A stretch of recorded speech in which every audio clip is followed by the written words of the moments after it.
این از بالا پر میشد. میدونم یادم اینجوری میشه. آره این میمد این بر بعد اینجوری شلیک میکرد.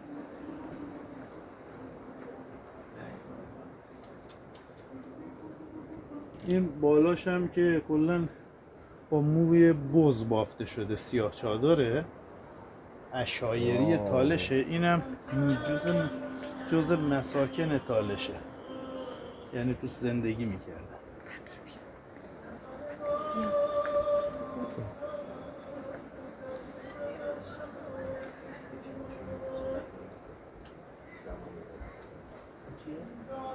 چند تا کاربرد داشت.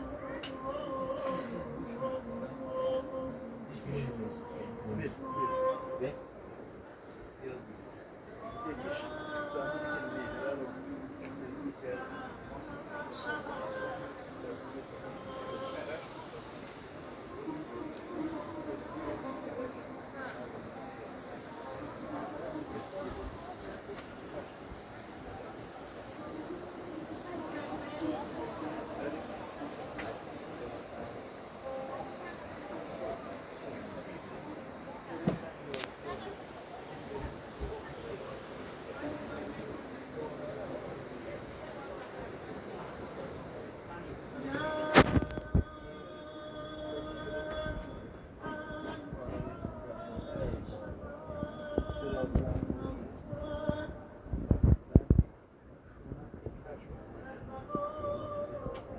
زین اسبو زین اسب این تولید 1936 96 سال قدمت داره. همین چرم است. این چرم دستی دیگه سنگ 1 کیلو چیزه.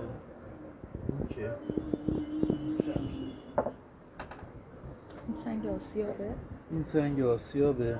این کوزه است برای آبه. اون نهره است برای تبدیل ماست به چیزی. آره